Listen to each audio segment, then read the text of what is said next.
hrešia. Vieš prečo? Lebo nevedia následky toho hriechu.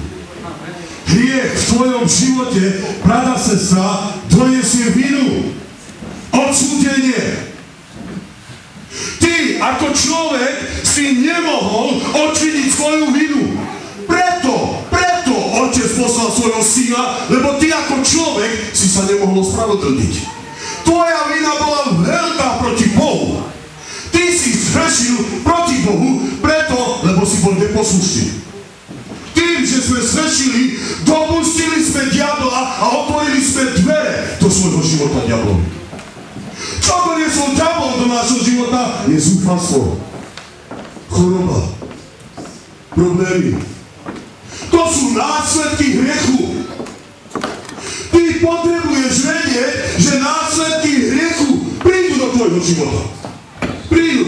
Keď si urobil niekedy hriech, ako sa cítiš? Zle. Je to tak? Obvinuje sa. Bolí ťa to. Chceš to dať preč, ale nemôžeš. Je to ako jeden hrobák. Hrobák, vieš čo je hrobák? Ide do tvojej hlavy. Chceš to tam dať preč, ale nemôžeš. Spíš, nemôžeš. Staneš, nemôžeš. Vždy hriech je taký istý. To v tvojom živote. Ty potrebuješ, brata, sestra, aby si uvedomil, že Syn Boží bol poslaný preto, aby On zobral tvoju vinu, moju vinu na seba a ukrižoval ju na kríži. A ty, cez Neho si ospravedlnený. Cez Neho si oslobodený. Cez Neho máš odpustené. Ne preto, že si niečo urobil. Preto, že Ježiš Kristus ti odpustil cez to, že zomrel za teba. Brata, sestra, Adam a Eva, keď zhrešili, pozri následok hriechu. Adam a Eva, keď zhrešili, je to tak? Čo prišlo ďalej?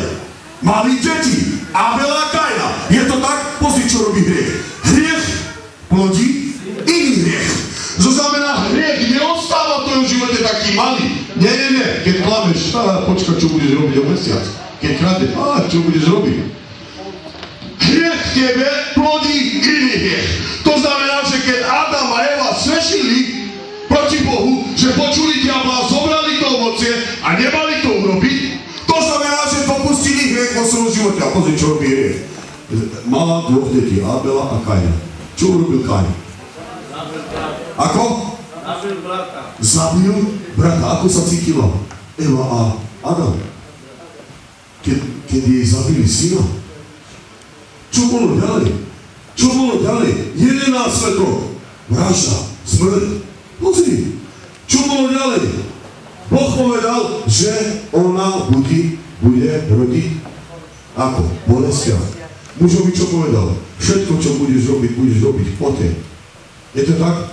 A tvrdne ti bude rásť. Je to tak? Brata, sestra, potrebuješ vedieť, že hriech má následky v tvojom živote. To, že môže byť, že máš hriech vo svojom živote a nemáš odpustené, brata, sestra, nečuduj sa, prečo máš veci vo svojom živote, prečo teraz trpíš.